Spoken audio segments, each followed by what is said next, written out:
Namaste everyone, I am Avdesh Kumar and I warmly welcome you all to this continuation video of Unit 1 Introduction to Disaster Management for UGC NET Paper 2. Today we are going to discuss the disaster management cycle.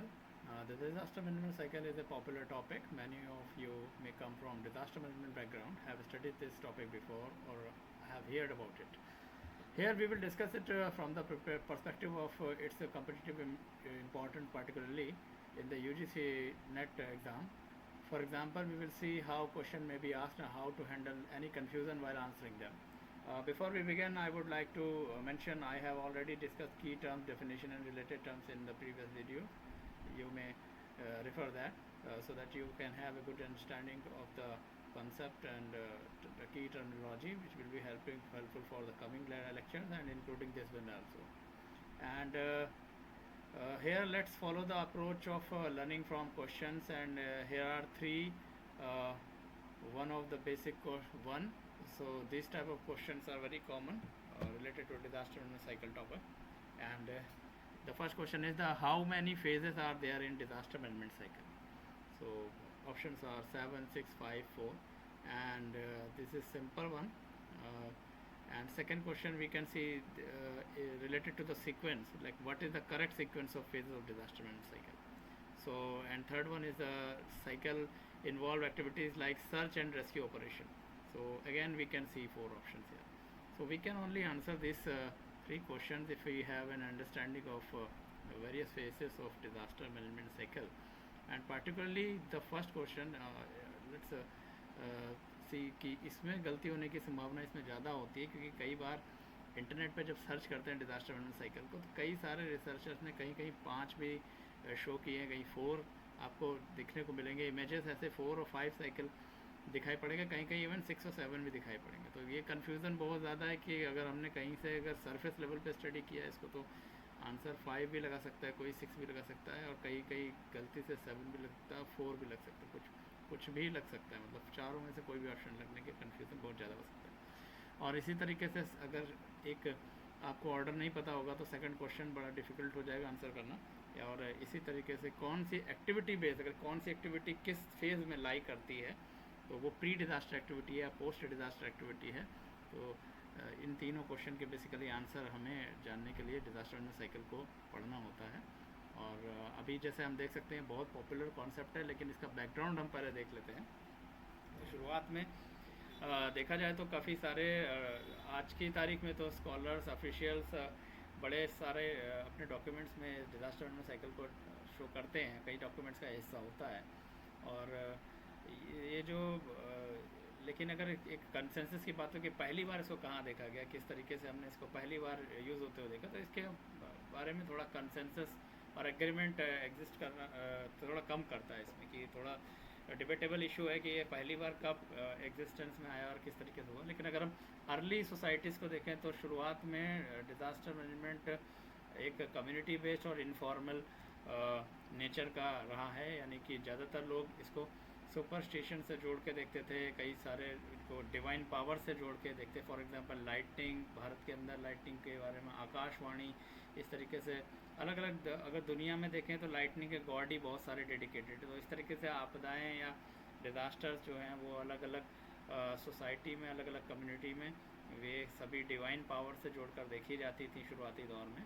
और उनको जो एक scientific approach का बड़ा अभाव था, और ख़ास तौर से कोई आपदा होने के बाद में, और ये अप्रोच बड़ी लंबे समय तक चला भी, कि अगर कोई आपदा हो जाएगी तो उसके बाद हम कैसे रिस्पॉन्स करेंगे उसका, और किस तरीके से उसमें जो है हम हेल्प करेंगे, लोगों को बचाएंगे, और बजाय इसके कि हम कैसे प्रिपेयर्डनेस रख सकते हैं. तो कुछ हालांकि जो एंशिएंट टाइम था और कुछ पुराने समय में भी ऐसे जिक्र देखने को मिलते हैं जिसमें उन्होंने पहले प्रिपेयर्डनेस की और आपदाओं के इम्पैक्ट को कम करने की दिशा में काम हुआ, लेकिन वो इतना सिस्टमेटिक नहीं था. ख़ासतौर से जब ये कंसेंसस डेवलप होना शुरू हुआ कि एक जब प्लेग और फायर जैसे इंसिडेंसेस हुए, काफ़ी सारे जो एपिडेमिक्स फैली, तो उसके बाद में डिज़ास्टर मैनेजमेंट एक फील्ड के तौर पे इमर्ज होना स्टार्ट हो चुका था.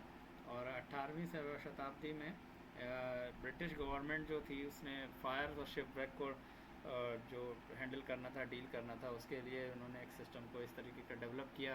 19वीं सेंचुरी आते आते इसमें कई सारे इंस्टीट्यूशंस का डेवलपमेंट भी हमने देखा जो आज की तारीख में भी एग्जिस्ट करते हैं, जैसे रेड क्रॉस हो गया। तो ये बेसिकली एपिडेमिक यानी कॉलरा आउटब्रेक वगैरह इन सब को डील करने के लिए इन सब की चीज़ों की ज़रूरत महसूस होने लगी कि हमें बहुत अच्छे से इसको डील करने के लिए एक साइंटिफिक अप्रोच में 20वीं शताब्दी के अंदर जो था वो वर्ल्ड वार वन और जैसे जैसे डिज़ास्टर मैनेजमेंट की प्रैक्टिसेस ज़्यादा साइंटिफिक होती जा रही थी साइंस के प्रोग्रेस के साथ में, और 1918 की इन्फ्लुएंजा पेंडेमिक और ये जो वर्ल्ड वार वन था इसके आउटकम के रूप में इस डिज़ास्टर के बाद रिस्पॉन्स और रिकवरी इम्पॉर्टेंट होती चली गई।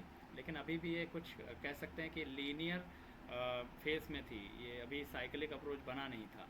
और थोड़े समय के बाद जब जैसे जैसे कम्युनिकेशन एडवांसमेंट हुआ और लोगों ने अपनी नॉलेज शेयर करना, एक्सपीरियंस शेयर करना स्टार्ट किया, तो उसके बाद में अर्ली वार्निंग सिस्टम यानी प्रिपेयर्डनेस और तैयारी की इम्पोर्टेंस आपदा प्रबंधन में बढ़ती चली गई धीरे धीरे। वर्ल्ड वार टू और कोल्ड वार के बाद में इंटरनेशनल कोऑपरेशन की नीड भी महसूस होने लगी और ऐसे ऑर्गेनाइजेशन का इस्टेब्लिशमेंट होने लगा जिसमें एक United Nation disaster relief organisation UNDRO 1971 में बनाया गया और ग्लोबल डिज़ास्टर रिस्पांस को ये कोऑर्डिनेट करने के लिए बना था। और साथ में इसी तरह से जब आगे चलता गया तो ये धीरे धीरे क्या हुआ कि ये माना जाने लगा कि ये कोई वन टाइम बिजनेस नहीं है कि आपने एक बार तैयारी कर ली, एक बार आपदा प्रबंधन के लिए काम कर लिया और वो कंप्लीट हो गया।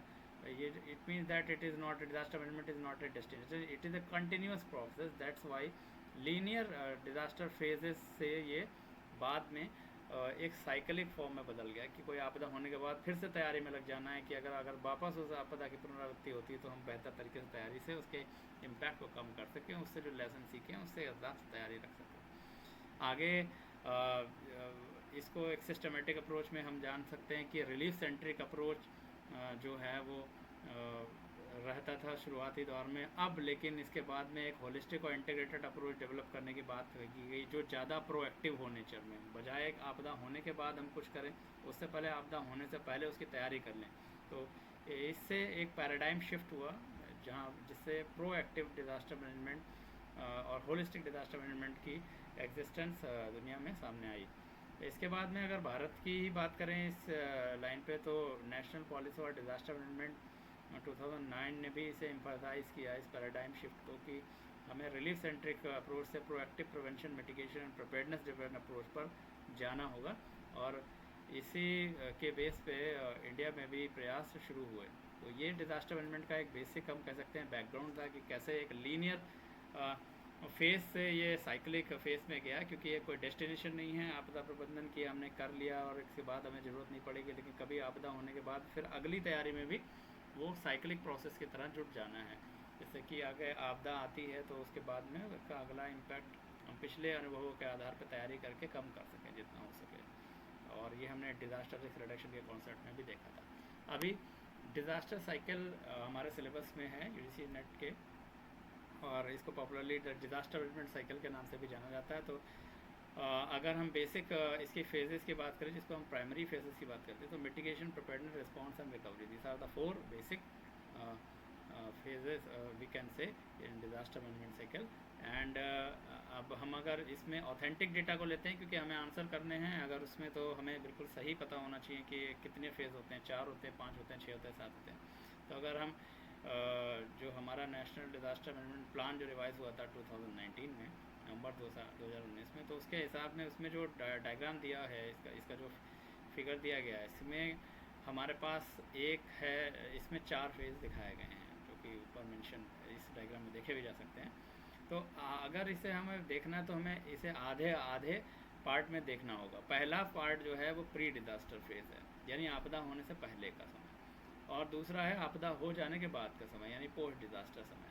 तो प्री डिज़ास्टर से पहले जैसे हमें तैयारी करनी है, यानी प्रिपेयर्डनेस करनी है। इससे अलावा हमें मिटिगेशन भी करना है कि कितना कम कर सकते हैं, प्रिवेंशन कैसे रख सकते हैं, बचाव ही इसका जो है सबसे अच्छा तरीका है जो है, और रिस्क रिड्यूस कैसे कर सकते हैं। तो जैसे बिल्डिंग्स अगर है तो बिल्डिंग कोड इम्प्लीमेंट कर देते हैं, तो अर्थक्वेक रेजिलेंट बिल्डिंग अगर होगी तो मिटिगेशन मेजर हो गया वो।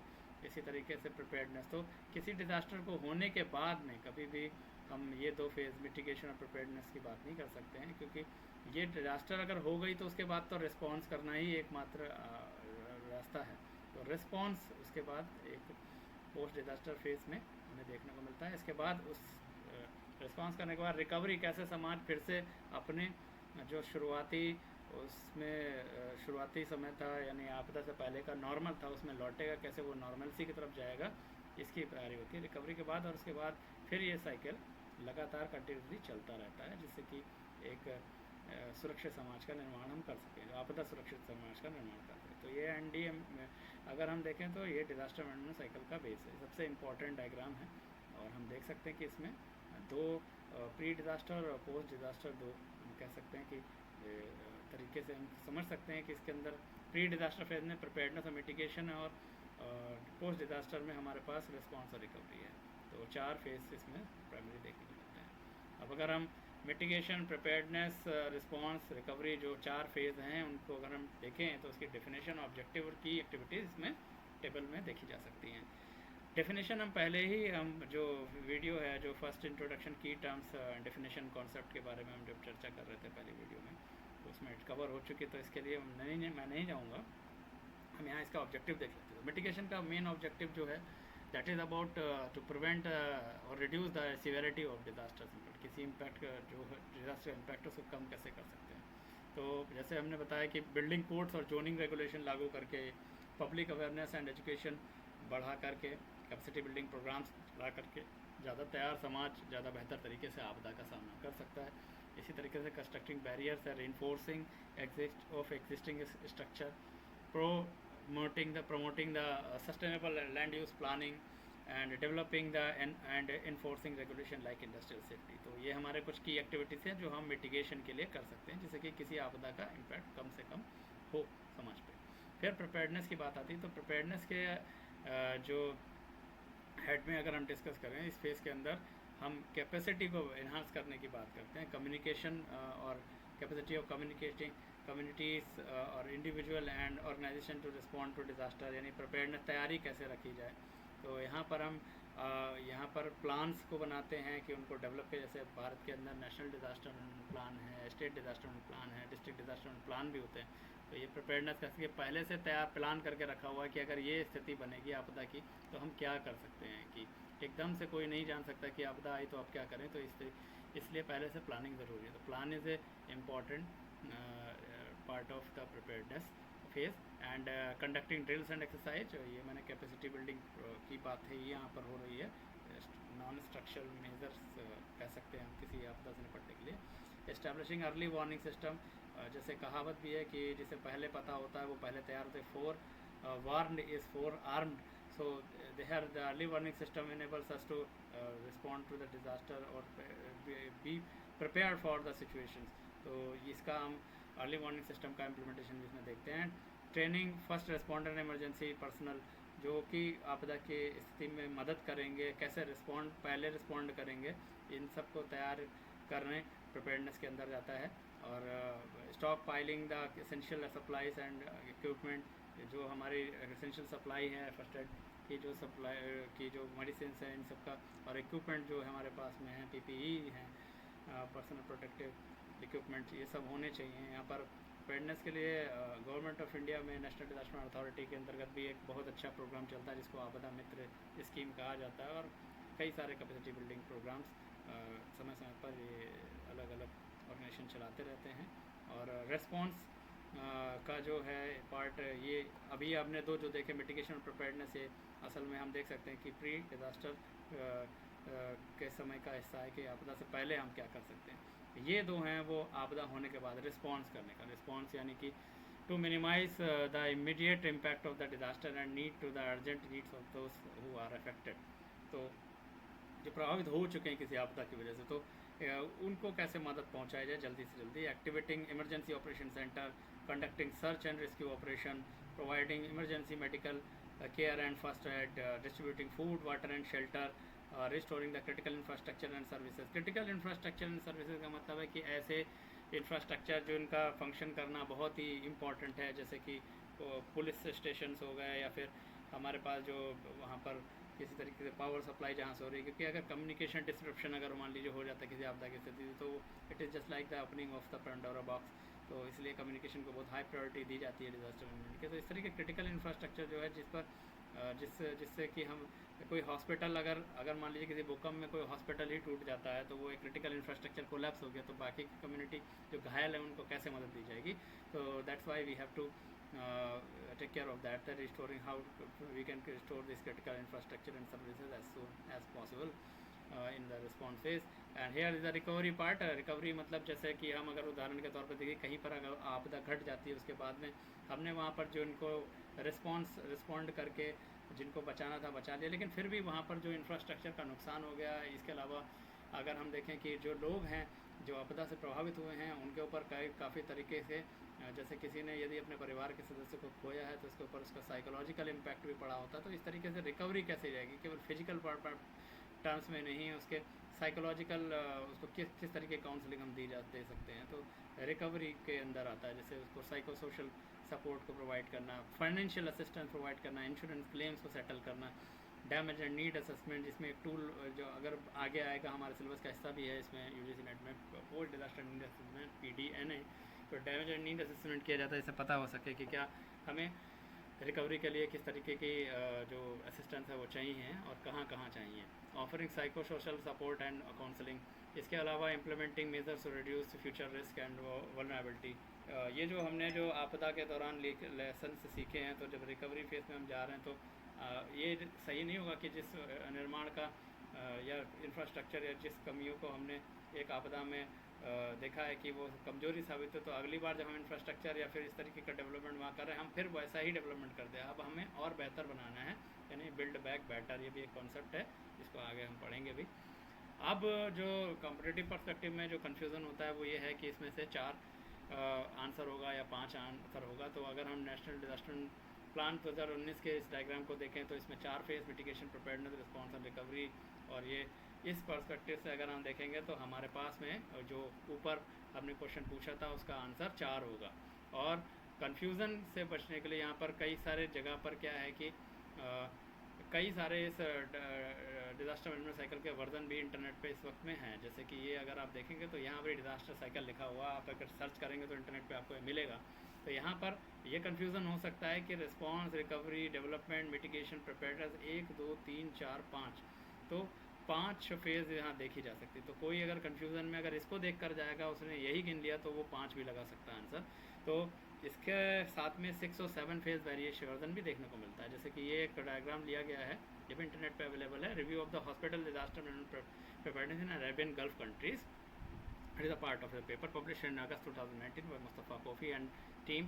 And here we can see this 1 2 3 4 5 6 7, so there are 7 distinct phases। यहाँ पर इन्होंने प्री डिजास्टर और फेज बिल्कुल डिजास्टर मैनेजमेंट साइकिल का जो डायग्राम हमने नेशनल डिजास्टर प्लान के अंदर देखा हुआ है वैसा ही है। यहाँ पर इन्होंने 3 फेजेस को लिया है, प्रिवेंशन, मिटिगेशन, प्रिपेयर्डनेस और रिलीफ, रिकवरी एंड रिबिल्डिंग। तो यहाँ पर अगर हम देखें तो यहाँ रिलीफ भी इन्होंने ऐड कर रखा है, जबकि ऊपर अगर हम NDMP के अंदर जो डायग्राम दिया उसमें नहीं है। और अगर देखा जाए तो ये उसी जो डिजास्टर मैनेजमेंट डायग्राम के 4 फेज़ हैं उन्हीं में से उन्हीं का हिस्सा है। तो बट अलग अलग रिप्रेजेंटेशन की वजह से स्टेट ऑफ कन्फ्यूजन एग्जिस्ट करती है, जिसके वजह से गलत आंसर दिया जा सकता है। तो इसका सही जवाब ये है कि ये ऐसा नहीं है कि ये दोनों डायग्राम गलत हम कहेंगे, ऐसा भी नहीं है, लेकिन कोर कॉन्सेप्ट इनमें सिमिलर है, क्योंकि आपदा को मैनेज हम उन 4 फेजेस के अंदर ही हो रहे हैं, लेकिन किसी फेज को हम ज़्यादा एलाबोरेट कर दिया on the basis of a particular case. So here we can say that in essence the core concept are similar, but some framework choose to separate mitigation and prevention into distinct phases. In some framework they consider the mitigation and prevention as a distinct phases, and to emphasize the importance of preemptive actions, the choice of the model, it is a very important line, please pay attention towards. The choice of the model can depend on the focus and scope of disaster management strategy being presented or implemented। ये निर्भर करेगा कि हम किस पर focus कर रहे हैं, किस पर स्कोप कर रहे हैं। तो इस तरीके से ये फेजेस के अलग अलग है, लेकिन अगर हम एक ऑफिशियली देखें तो हम स्टैंडर्ड आंसर हमारा 4 होगा इसमें। अब हम अगर इसको देख रहे हैं तो how many phases are there in the disaster management, ये वही क्वेश्चन है जो हमने इस लेक्चर के शुरुआत में देखा था। तो इसका आंसर हमारा 4 होगा। और the disaster management cycle typically consist of 4 phases: mitigation, preparedness, response and recovery as per NDMP obviously. तो हम ऑथेंटिक सोर्स को ले रहे हैं जो कि ऑथेंटिक गवर्नमेंट डॉक्यूमेंट्स है, उसके हिसाब से हम चल रहे हैं। अगर यहाँ पर 4 ऑप्शन में नहीं है और यहाँ पर ऑप्शन हमारे पास 7 है, तो डेफिनेटली अगर इन सब में चूज़ करना होता है हमको, तो हम यहाँ पर फिर 5 लगा देते हैं। लेकिन क्योंकि ये जो अभी हमें 4 दिखा रहा है, तो मोस्ट अप्रोप्रिएट आंसर हमारे पास में है, तो हम इसे लगा सकते हैं। लेकिन अगर यहाँ पर एक केस बन जाए कि यहाँ पर नन ऑफ दीज लिखा हो और 4 ऑप्शन में नहीं हो, तो हम फिर नन ऑफ दीज को टिक करेंगे। तो इस तरीके से ये मेरे अकॉर्डिंग सही होगा, क्योंकि हमारे फेज 4 होते हैं, लेकिन ये 2-3 केस इस सेम क्वेश्चन के बनाए जा सकते हैं। तो अगर यहाँ पर ऑप्शन 4 नहीं है और यहाँ पर नन ऑफ दीज लिखा है, तो नन ऑफ दीज आंसर होगा। लेकिन अगर यहाँ पर नन ऑफ दीज ऑप्शन की जगह 7 लिखा हुआ है और 4 नहीं लिखा है, तो हमारा आंसर यहाँ पर 5 हो जाएगा। 3, 6, 5 और 7 ऑप्शन पे यहाँ आंसर 5 ज़्यादा अप्रोप्रिएट माना जाएगा। तो इस तरीके से जो करेक्टली क्वेश्चन पूछा जाएगा वो उसका आंसर 4 होगा। But there can be cases and there can be situation, कभी ऐसे क्वेश्चन भी हो जाता है कई बार, एंड बाद में उसका जो करेक्शन आता है नहीं आता है, that is depend on the particular question paper and clarification of the organising institute. But for this instance we are going to go with this 4 option on the basis of our study. And similarly, what is the correct sequence of the phase of the disaster management cycle? तो अब हम बहुत आसानी से जान सकते हैं कि मिटिगेशन, प्रिपेयर्डनेस, रिस्पॉन्स, रिकवरी, यानी कि ये जो ए आंसर है यही सही है इसका, क्योंकि हम प्रिपेयर्डनेस, रिकवरी नहीं आ सकती है बीच में एकदम से, ऐसे ही रिस्पॉन्स एकदम से नहीं करने लगेंगे हम, तो यहाँ पर ऐसे रिकवरी तुरंत नहीं, पहला फेज़ नहीं हो सकता। तो ये ए ही ऑप्शन यहाँ पर करेक्ट है। इसके बाद में अगर हम post disaster effort, post disaster का मतलब है कि आपदा होने के बाद, और वैसे ही प्री डिज़ास्टर का मतलब है आपदा होने से पहले। तो ये पूछ रहे हैं कि कौन से एक्टिविटी रेफ़र करेगी पोस्ट डिज़ास्टर में। तो हम यहाँ पर देख सकते हैं कि क्या प्रिपेयर्डनेस करेगी, नहीं, प्रिपेयर्डनेस पहले कहीं की जाती है। रिस्पॉन्स एंड मिटिगेशन, क्या ये हो सकता है, ये भी नहीं हो सकता है। मिटिगेशन एंड प्रिपेयर्डनेस, तो मिटिगेशन और प्रिपेयर्डनेस भी नहीं हो सकता। प्रिपेयर्डनेस हमारी जो है प्री डिज़ास्टर एक्टिविटी हो गई, यहाँ पर डी ऑप्शन सही होगा, recovery and mitigation. Similarly pre disaster effort के केस के अंदर जो पहले की जाती है, मिटिगेशन और प्रिपेयर्डनेस का काम पहले किया जाता है। हम यहाँ पर देख भी सकते हैं इसको कि इस तरीके से प्रिपेयर्डनेस और मिटिगेशन का काम प्री डिज़ास्टर में है, रिस्पॉन्स और रिकवरी का काम यहाँ पर डिज़ास्टर के पोस्ट डिज़ास्टर फेज में आ रहा है। तो इस तरीके से क्वेश्चन जनरेट हो सकते हैं जो बेसिक लेवल के होंगे, बट हमें इसको इस तरीके से देखना होगा। आगे अगर हम देखें तो इस तरीके से ये भी क्वेश्चन हो सकता है कि इनमें से कौन सा फेज़ डिज़ास्टर मैनेजमेंट साइकिल का हिस्सा नहीं है। तो प्रिपेयर्डनेस, रिस्पॉन्स, रिलीफ, मिटिगेशन, तो यहाँ अगर ये केस बनता है तो वो आंसर होगा कि relief is a component response phase, but it is not considered as a separate phase for the disaster management cycle. तो most correct answer is C. लेकिन मैं इसीलिए वो 5 वर्जन और 6-7 वर्जन को दिखाया है, क्योंकि अगर आप इसको देखेंगे तो यहाँ पर रिलीफ भी एक हिस्सा दे रखा है। तो अगर इसको देखेंगे तब क्लियरिटी होगी। तो जो ऑथेंटिक है हमारे पास, हम उसी को रेफ़र करेंगे आंसर करने। इसके बाद अगर हम फिर से आते हैं तो अगला हमारा क्वेश्चन है कि what is the primary focus of preparedness phase in the disaster management. Preparedness का प्राइमरी फेज क्या था? क्या इमीडिएट रिलीफ एफर्ट प्रोवाइड करना? नहीं, ये नहीं होता है। Long term recovery planning? नहीं, ये भी नहीं होता है। Planning and training for potential disaster, ये ही बिल्कुल है। प्लानिंग और ट्रेनिंग हम पहले अगर करेंगे तो वो प्रिपेयर्डनेस में गिनी जाएगी। ऐसे ही analysing the causes of disaster, it is not, it can not be considered. So C is the correct answer. Here we can see 7th question, जिसमें disaster management cycle involves activities like search and rescue operation. तो अब ये activity वो है कि इसमें activity बताती है कि ये अगर सर्च एंड रेस्क्यू हो रहा है तो ये डिज़ास्टर मैनेजमेंट साइकिल के अनुसार किस फेज़ का हिस्सा है। तो हम सिंपली देख रहे हैं कि सर्च एंड रेस्क्यू कोई मिटिगेशन का हिस्सा तो नहीं हो सकता। इसी तरीके से ये अगर हम देखें तो रिकवरी का भी हिस्सा नहीं हो सकता। और यहाँ पर सर्च एंड रेस्क्यू हम कैसे करते हैं? आपदा होने के तुरंत बाद, कि कितने लोग किसी भूकंप में दब गए हैं, कि बाढ़ के अंदर, इस तरीके से हम तुरंत करते हैं। तो रिस्पॉन्स फेज का, ये रिस्पॉन्स हमारा जो पोस्ट डिज़ास्टर फेज में अगर आप देखें तो रिस्पॉन्स फेज का हिस्सा है। इसी तरीके से इमीडिएट एक्शन को ये क्योंकि डिफाइन कर रहा था कि तुरंत क्या करते हैं, रिस्पॉन्स करते हैं। The process of rebuilding and improving infrastructure after a disaster falls under which phase. तो ये भी एक एक्टिविटी है, रिबिल्डिंग और इम्प्रूविंग इंफ्रास्ट्रक्चर, इसमें कुछ सोचना ही नहीं है। रिबिल्डिंग की बात आ रही है यानी फिर से पुनर्निर्माण की बात आती है, तो रिकवरी या रिकवरी कर रहे हैं हम यहाँ पर, ठीक है। तो इसके बाद 9th के अगर हम देखें तो which of the following activities typically associated with the mitigation. अब एक्टिविटी दे रखी है, कौन मिटिगेशन फेज को कौन सी बिलोंग करेंगी। क्या ड्रिल कराना मिटिगेशन फेज में आएगा, कंडक्टिंग इवैक्यूएशन ड्रिल कराना, सबसे क्लोज आंसर को चूज़ करना। इस्टेब्लिशिंग इमरजेंसी शेल्टर्स, ये आ सकता है क्या। Enforcing building codes and land use planning, providing emergency medical care. हम देखते हैं कि ये सबसे क्लोज है हमारा, enforcing the building codes and land use planning. हम अगर मिटिगेशन फेज की डिफिनेशन में जाएँ भी तो यहाँ हम देख सकते हैं कि मिटिगेशन में इस तरीके से, मिटिगेशन के अंदर क्या आ रहा है कि implementing building codes and zoning regulation, तो ये पार्ट है मिटिगेशन का। तो बहुत आसानी से ऊपर के जो इंफॉर्मेशन को पढ़ के इन सभी क्वेश्चन का आंसर हम लोग दे पा रहे हैं। It is very easy now.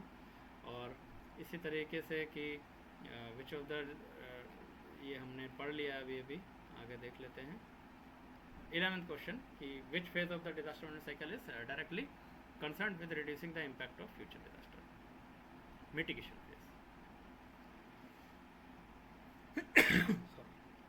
So this is all about the disaster management cycle, and I hope it clarify the concept and it help in clarifying the concept, and you are able to answer the questions related to the disaster management cycle. And we will discuss the next topic in the upcoming video. So for now, thank you so much for your patient listening, and we will connect in the next video with the new topic of unit 1. Thank you.